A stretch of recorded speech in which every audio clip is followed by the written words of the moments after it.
You're listening to WorkWire, sponsored by Career Club and SHRM. Career Club has a range of services aimed at job seekers with an empathetic approach. Whether you are a job seeker yourself, know someone who is in job search, or an HR professional looking to bring a more empathetic approach to transitioning employees, check out career.club. If you are an HR professional seeking to enhance your skills, subscribe to SHRM and explore their extensive resources. Visit shrm.org. That's shrm.org. Hello, everybody. Welcome to another episode of The WorkWire. I'm joined here by my good friend, the CEO and president of SHRM, Johnny C. Taylor Jr., and I'm Bob Goodwin, the president of Career Club. Good morning, Johnny. How you doing? Good morning. I'm doing really, really well this morning. It's beautiful, a little chilly. Life is good. Yeah, and I've got a giant cup of coffee, so I'm good to go. So it's great to see you. Thanks for making some time today, Johnny. What we're going to talk about today is change. And one of the ways, just to kind of kick it off, that I've been thinking about change here recently is today is the slowest day for the rest of our lives. You've said that. Right? And whether it is the pace of change or the magnitude of that change, it's just getting more and more.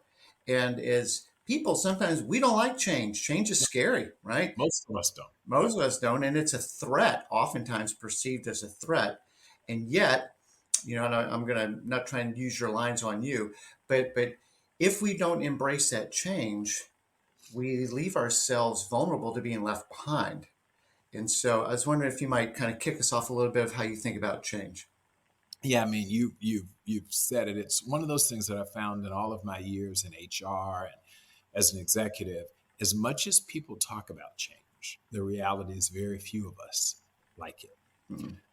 Even when things are going well, right? You just are like, well, if things are going well, why would I want it to change unless I was guaranteed that it would change for the better? And so I think that's what's inherently problematic about change is you don't know if the change is going to go with or against you. And so naturally people say, I know what I do know. And that is where I am right now. Mm-hmm. I've seen people embrace change when things get really, really tough. You and I were talking recently about a book which speaks to when certain types of leaders are chosen. It's during real tough times. So people are willing to make change. Actually, if you think about it, we just went through a presidential cycle and an election cycle. Incumbents win because people don't like change. That's just how it is. They prefer just let this thing ride out. And so when things get really, really bad or there's a lot of uncertainty, then people will be a little bit more tolerant of change. They still don't like it. That's right. So in business, as a business leader, you and I have seen it. There's a general resistance to it. That's number one. Number two is perhaps the point that you made that really sticks out in my mind. And that is we have to accept that if you're not changing, you're losing. That's just it. There's a quote that I was in Ghana, West Africa, just recently. And from the stage, this CEO of a company, and I wish I could remember the name of the company, but he made a really good point. He said, when the pace of change outside is faster than the change inside your business, you're headed to failure, period. And that really was, you got to think about that. When outside change, which you already set us up with, that is everything's changing. But if it's changing faster than you are internally, then you're about to fail because the change is going to outpace you. And when it does, you will fall behind. And naturally, falling behind is not a positive thing. Business perspective, but also from an individual's perspective. And I want to use just a real tactical and then turn it back over to you. Right now, AI comes on the scene. November 29th, 2022. No one's even heard of such a thing. And it pops out. There's ChatGPT. And for the people, naturally, some people played with it. Those were the sort of people who jump out and toy with everything. They're the first users or whatever they call the phrase. There's a phrase. What do you call it? Early adopters. Early adopters. I was going to get it. I knew you'd find it because you knew all of the right words, but the early adopters. And then you have some people who are so resistant to change. Guess what? Those are the people who are losing their jobs right now. Yeah. Because I say this often. Yeah, I'm waiting for this. This is the question. HR folks often ask me, is AI going to take my job? And I said, no. Someone who is proficient in AI is going to take your job. Mm-hmm. That's how that's going to work, right? So those people saw the change, embraced the change. They were fearful of the change, but they still embraced it and they're keeping up with change. Those who resist it or just are frozen in fear are in real trouble. So that's how I take changes. No one likes it. All of us have to embrace it because if we don't, we lose. And the going back to the gentleman in Ghana, that idea of if the pace of change outside is faster than the pace of change inside, if you just sort of use your hands and think about that, that's stress. That is creating tension. That is creating stress. Conversely, it could be like this major tailwind, right? And these things are working together, right? And you're moving in harmony with the pace of change. Well said. I like the visual of that. I love that. But you sparked it because that's what the man's basically saying. It's like this: you're just being further and further pulled and stretched, and that hurts. And nobody likes pain. Versus, how can I get in alignment with this force it's going whether I'm going or not going. End of story, right? Get with it. So it's kind of time to sign up or sign out.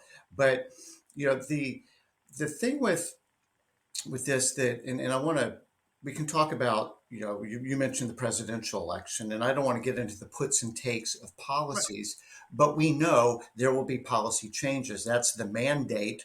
So, and he's got the majority, and like that ship has sailed and will continue to sail, right? Then you mentioned technology. Yes. That's clearly happening. Now, kind of blend those two things together. Business models are going to change, right? Yeah. Business strategies and tactics, by their very nature, will be changing, which means my job is likely going to change. And so that kind of, I guess, sort of leads to your point of like, then you might want to get good at it. And faster than we've ever seen before. In the past, if you actually go back in our lifetimes, and you and I aren't old guys, but in our lifetimes, you could safely go to school, major in something, and continue to be relevant with a few little courses, updating, classes that you take for 30 years. You really could, because we just didn't have that much change. Sure, you went from, I'm going to use my Blockbuster stories, from VHS to Blu-ray to DVD, but they were the same thing. You were just placing a different product into a different machine. You were still getting the same result. So if you grew up in a VHS world, you were still relevant all the way through the DVD world. Mm-hmm. What happens when all of that goes away and streaming takes over? If you have not been trained, if you have not trained yourself to keep up, then you now have skills that are not useful. So I think that's really interesting. You pulled Drew on my Blockbuster days. For those of you who don't know, I was a Blockbuster, an early Blockbuster executive. We have got to accept that the pace of change is like nothing we've ever seen before. Mm-hmm. There was once upon a time, you could safely go to college, get prepared to do something, and rely on doing that with a few modifications over a 30-year career. That's done. That's done. In fact, most of us are going to work more than 30 years now because we're living so much longer. So coming out of college at 24, 25, working 30 years only puts you at 55. Mm-hmm. No one is stopping working at 55 anymore, not even 65 increasingly. So all of this means it's really the change that you're talking about is real for every person.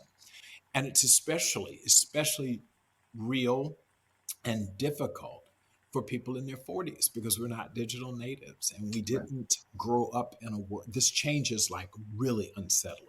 Yeah. So do you mind sharing just real quick? And I want to get into some practical, like we can kind of agree on air quote, the problem statement. Right. But I want to definitely get into for myself, because I'll benefit from this, but also for our listeners on how to live in this new world. But do you mind just sharing the metaphor of the cows and buffaloes real quick? Yeah. So, everyone, I was blessed to have the opportunity to address the audience at SHRM 24 in Chicago. And throughout the year, I reflect on what am I going to say to the largest convening of HR people in the world when I get that stage. And can't remember where I was. I think I was in the air or somewhere, but somehow I learned, maybe watching National Geographic on a plane or Might have something. been Dr. Andy too, because I know he talks about that. Right. So I don't know where, but this notion that buffalo, the buffalo are very, very different. And so than a cow, you kind of see them kind of the same. One is a bigger version of the other one, whatever. We eat the meat interchangeably. You can have a buffalo burger, bison burger, or you can have a beef burger. Like they're kind of the same thing we'd like to think, except what we know now is that when storms come, cows or cattle seek shelter. They run away from the storm because they simply don't want to deal with what's going on. And the idea is if I outrun it, I win. Buffalo, interestingly, are just the opposite. They run they run right into the storm. And the logic of the buffalo is let's just get it over with. Like the storm's going to be there. If I try to outrun it, I may not win. I'm going to use a lot of energy trying. I'm a big animal, so I don't know that I can outrun it anyway. So they do just the opposite. They run right into the storm to just get it over with.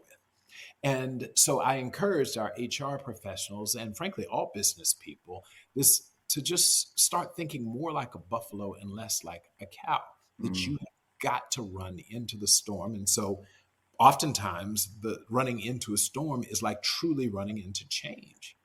Yep. So, and it's such a great word picture. So there's a few ideas and kind of principles I'm hoping that we can explore. One is just working with the buffaloes for a second. They're moving to a destination. They know where they're trying to get to, and they go together. That's right. Right? They come together, right, and know that some are stronger and more able to, encounter more change initially than some of their colleagues, right? And so we might have some of the bigger, stronger ones up front, but they're protecting the ones who may not be the early adopters, if you will, right? But bringing them along. They're not leaving them. They are not And leaving them. They are that's bringing them. They're shepherding. That's leadership, right? yes. But it's leadership with a purpose. And so that's sort of the first idea that I want to kind of explore with you, which is why managing through change and learning how to not just survive, but thrive through change is really undergirded by a sense of purpose. Why are we doing this? And it's gosh, you're really good at this, Bob. I'm not just saying it because you're the most brilliant podcaster in the world, but forget that Joe Rogan guy. You got Joe who? right, Joe who? But it's this. It is why leadership is such a responsibility. People often want leadership titles because they typically come with more money, a bigger office, whatever. But at the end of the day, there's so much responsibility tied to those who sit in leadership roles. And as you pointed out, because of the pace of change and the types of change, we need leaders who truly own that responsibility, that obligation to shepherd their people through this. And it's hard. I mean, it's really hard because, as I said, almost everyone resists change, period. So while you're having to encourage other people, you're dealing with your own doubts, you're dealing with your own, vulnerabilities. Like, it's not when I go run into a storm, I too am afraid of dying, right? It's not that I'm fearless or fear free. Like I know what I have to do for the good of my flock and my colleagues. And so that's why it's so incumbent. But I'll say when you realize, okay, I know what I've got to do. The most important thing you've got to do now is explain, communicate, articulate to the rest of the people why we have got to do it and give them confidence that you're going to bring them through to the other side. Because runs into a storm where they think they're going to die just because you said do it. It's like, I'll tell you what, you go, if it works out, come back and tell me. That's how most people would do it. You actually have to bring people with you, no? No, that's exactly it. And, again, the leader is sort of the face and the front one out there, experiencing the harshest of the conditions, right? Because they've got the most responsibility for everybody else. The other point that you made reminds me of a book by Seth Godin called The Dip, where we can start off with great enthusiasm, but inevitably there's that really hard period. It's like, why did we even start this? Why are we even here? By the way, shout out to Steve Brown, who we all know and love. He's the one that turned me on to that book, and it's not even a new book, but it's a little book called The Dip. And this thing though of like, there's going to be a point where this storm is really nasty, and it's like, why in the heck did Johnny bring us out here? Right. What was that all about? But why didn't we do like those smart cows over there? Because I think they're doing okay right now, That's right. right? Right. And then, but it's pushing through because so many people will quit when the initial enthusiasm, rah rah, Johnny gives an amazing speech, he got me all fired up, let's go. And then all of a sudden it's like, whoa, I didn't know we were signing up for -5 and heavy snow. And like that wasn't part of the deal, was it? Yeah, it was. Yeah, Well, it if was. you watch some of the, what I study wars, I'm intrigued by them, particularly back in the day when it was hand to hand battle. So it was not this, drop a drone or do this or that. I mean, you fought. And I've always asked myself, Bob, how did those leaders convince that front line of people to run into another front line? It was just math, right? If 10,000 of us rush another side, 9,000 are going down. And the people in the front are really going down first because that's just what it is. You have to ask yourself, how did those leaders effectively convince rational, normal, well-trained people to go into this, to go into that storm when the math was just, it was clear. Some of you are not coming back at all. Many of you are going to come back missing limbs, etc. At a minimum, if you made it back, you're going to be traumatized emotionally because you saw things that people probably shouldn't ever have to see. You do wonder. That's why military leaders have such a storied reputation and are so highly regarded in our country, and not only government but in business, because they have the uncanny ability to, one, be strategic and to be thoughtful, to build the sense of pride in the flock, and then to get them to run into the storm. It just amazes me. I often ask myself, call it World War I or World War II even, there's like no way. I can't imagine being convinced to go run into another side, I just don't get it. It's very hard, but I don't pretend that we'll be able to completely understand that. But I do believe that when they, you know, get to the deepest convictions of somebody, you're doing this for your country, you're doing this for your family, right? And if you don't do it, who will do it? That's right. Right. And it's like, okay, I'm going to be that kind of person because I want to get the people that I care about and the cause that I care about to the other side of this storm. So now take that, and I'm going to push this back to you. We want our businesses to be successful, and we're leaders. All of us are doing it. And those of you listening out there in HR world, or if you're a people manager, a business leader. So how do you do it when not so sure, the company being successful, running into a storm?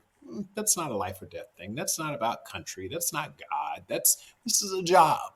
Like, how do you convince people to run into a storm, to embrace change, to do all of that stuff when ultimately it's a job? So it's a super good point. I think a couple of things. One is not everybody will make the trip, and just accepting not everybody wants to go on that trip. Ideally, they're self-selecting, Right. right? Because this is where we're going. This is what we're about. You said this many times, Johnny. Our culture may not be for you, and that's okay. And it's okay. So if you don't want to be on this trip with us, but that's where we're going, and if you don't want to be on this trip, that's okay. But I do think, and you're the master of this, of casting vision, purpose, like why we're doing this, and being an effective communicator that draws on people's deeper convictions of why we do what we do and why it matters. If I don't have some, and I do really think this gets to the core point on purpose, because everything else sort of flows from there, that if you don't believe in the customers that we serve, the way that we serve them, the culture that we're building at this company, how you can grow as a human being, whatever it is that you can get passionate about why we do. To your point about the frontline people, they could be there for different reasons. Fair. I care about country. I care about the cause. I'm doing this for my family. Like whatever your motivation is, I believe God's called me to this. Like whatever your motivation is, as long as it works for you and is, in alignment with the action that the organization's trying to take, that works. Right. Right. That's right. But I do think it's really key for people listening. Not everybody's going to want to go on the trip. And that's okay. And the sooner they can figure out they don't want to be on the trip, because dragging people up the hill with you is not a winning strategy. No. Not at all. Not at all.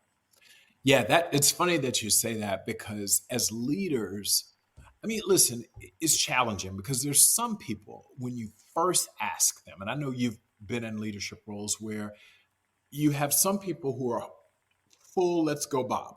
Like Bob, I trust Bob. Bob, I'd walk through a wall for That's him. right. You have some people who are never going to go with Bob, right? Period. They're not even sure why Bob's the boss, right? Who you been talking to? Right? And then you got, oftentimes a significant number of people in the middle who have to be convinced. They're naturally fearful of danger. So what you're trying to do, first and foremost, in my mind, when you talk about it, is to quickly figure out who's on the front, who are those people that are Team Bob, and who are those people who are never bobbers. Can we talk about this for a minute, John? I've just interrupted Johnny telling him. No, please. But what you're talking about, the way that I dimensionalize that is the difference between a skeptic and a cynic. The middle are. I had a conversation in an executive coaching session last week on this exact topic. This is so important. Is a skeptic doesn't believe yet, but is open to believing. So they're asking hard questions, and it sounds like they're being cynical, but they're not. A cynic says, I don't care what you say. I'm never going to believe. Yep. The cynics have to go. You have got to rid your organization of cynics. I believe, and just kind of one more thing with this healthy skepticism is, in my experience, people need to know that you care more about them as a human being than as a work producing unit. Right. That's trust. Because if I believe that you as my leader have my best interests at heart, when there's a gap that I don't understand what you're asking and what I understand right now, that trust bridges that gap until my knowledge and experience starts to get closer to what you already know as the leader. That's right. But because not everybody's going to get it. Again, not everybody can be the lead buffalo or should be the lead buffalo. There are people in the middle of the pack that are just kind of going along, trying to figure it out as we go. Yep. Yeah. But this is so important that you will have people on your team who are skeptics. Please don't confuse them with cynics. That's right. A cynic does not want to believe. A skeptic doesn't believe yet. And the beauty of a skeptic is once they're converted, they're your greatest advocate because they've already asked all the hard questions in their mind or explicitly and have gotten satisfaction in the answers. And now are some of your greatest advocates. Do you know this communication model, feel, felt, found? No. You know everything. What do you do? Okay, but go ahead. Tell us. This is awesome. This is awesome. When you do, I want to come back to why skeptics are also important. Yes, highly agree. Feel, felt, found. Johnny, I understand how you feel. In fact, I felt the same way. But what I found was it is, to use your native language, it's a very empathetic approach. It's listening first. And I understand how you feel, Johnny. In fact, I felt the same way. What I found was, and it's like, wow, you're meeting me where I am. You're hearing me out. And now you're giving me new information, at least from your experience. Yes. And helping lead me to a different conclusion. So go ahead. Let's talk about skeptics. By the way, I wrote that down. If you all saw me, I was ready to check, because that is really feel, felt, found. We all leaders do it anyway. It rests in empathy, right? As you say, it's a concept of how to be more empathetic leaders. Feel, felt, found. That's interesting. Okay, know how you feel. I used to feel that way. I felt it, and this is what I found. God, I love that. Okay, so I always learn something with you, Bob. Thank you. So, but this idea of skeptics, I think it's so important to distinguish between the skeptics and the cynics. And once you've distinguished it, you've got to embrace the skeptics. What I have found as a leader, especially when you're engaging in transformation or change programs, is and initiatives, is the skeptics can sometimes unearth potential pitfalls that you hadn't thought about. Because sometimes your team Bob people who will follow you no matter what, they are so following you until they don't challenge anything. It is if Bob said it, I believe it and I'm doing it. You do want that population of people to say, I'm not so sure, Bob. Bob, have you thought about this? Because as I reflect on it, I'm not really sure that you have. Mm-hmm. Those people will help you get through transformation and get through change. And I'm glad I had not thought of the concept, and thank you again for skeptics versus cynics, but there's a lot to be said for embracing that skeptic. Exactly. And so, one of the things I say is, I don't want to be right. I want to figure out what is right. God, you're good. Write that down. And but it's true. One of the things, Johnny, again, you're a very, very gifted communicator, and when you're sharing an idea, because you're so good at it, that it's like, well, that's an unassailable point of view that Johnny must have, and giving people not just permission but inviting. I don't want to be validated. Right.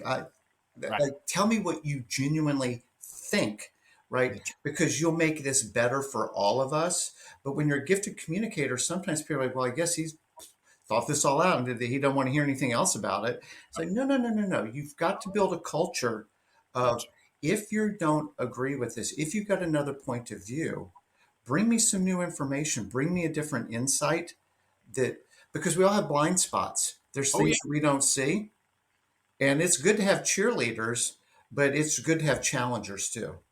Well, that's the whole case for diversity is that, bringing people with different sets of experiences to the table, making them all feel like they're included so that they can challenge, decide, and commit. And, you can tell the audience what I think about that, because, it's really, really important, but it starts with, and I don't just mean civil rights categories of diversity, gender, race, age, da, da, da. I'm talking about diverse perspectives, diverse experiences, so that they can give you alternative ways of solving for challenges. It's so critical. And it's funny, I can't believe I ended up on a diversity conversation, but you talked about, right, who knew? But you talked about purpose, and it is really important. You're spot on. You have to give people purpose if you're going to get them to embrace change, manage change. You talked about feeling, felting, founding, if that makes sense. Feel, felt, found as a concept. But it is so important. None of that happens is if you don't have a diverse group of people around you, and diverse in the broadest of sense, because you can, if we're all thinking the same, have the same set of experiences and backgrounds, etc., we literally are going to miss some of the opportunities to embrace the change. It's so now clear to me how all of these concepts of empathy and diversity and inclusion, et cetera, are all woven into how you get back to the fundamental question that we have begun talking about today, which is change. How do you get people to embrace change? How do you identify the people who are never going to change? And sadly, there are people who are still, can I tell you a real funny? So my grandmother, God bless her, she's left us now, but she was 99 years old, so had a wonderful life, right? But even after so back in the day, they went from cash. She would get up Saturday mornings, dress up. All of us would get dressed up. We'd go downtown and pay her bills. The light bill, the water bill, I grew up in that era, right? And so then they began introducing checks. And she was like, I don't need a check. And then they started, the fun part is, once we came about, online payments. She said, there's no way I'm going to do that. I'm not going to go in front. So imagine this 85-year-old woman dressing up, still on Sundays, and going downtown and paying the department store bill and and it's so funny. But she was never going to change. She decided this works, and that was it. And we could argue all day it's inefficient. I said it's risky, because now people know when you're dressed up, you're carrying a lot of cash on Saturday mornings. So now you take that risk. None of the above. She was resisting change. I love her to death, but I understand that there is a percentage of the population who live their lives that way. Yeah. So, you've got such a rich family history. I love hearing your family stories. Um, I just want to put one little bow on this because you said it a couple of times. At some point, so we have the debate, we challenge, right? And we're having discussion. All points of view are being heard, Yes. right? And so that's the inclusion part that you've got, the right, the invitation to bring your point of view to the table. We will consider it. It is being considered. Yes. At some point, somebody's got to make a decision, Period. right? And it's in all cases, some percentage of people are not going to completely understand the decision. Right. And that's okay because we have to commit to the action. What would be really detrimental to the organization is the people who are kind of sabotaging because they Yes. haven't committed, because I never really believed in what we were doing. And therefore, either through kind of passive aggressive, active aggressive, whatever, you're not being aligned with the herd and where we're Right. going and trying to lead us off in a different direction, or why is Johnny taking us this way? And that is really not great. So for listeners, and I know this is part of your organization, Johnny, but just the importance of people kind of subsuming their ego, their preferences, their fears back to purpose. And Purpose. if we have challenged, the decision's been made, I'm with the organization, let's go. Or not. And that's the other thing is you have to give people, I don't vilify the skeptics. There are times I'm tempted to as a leader, right? But I don't. They're actually doing me a favor. Tell me who you are.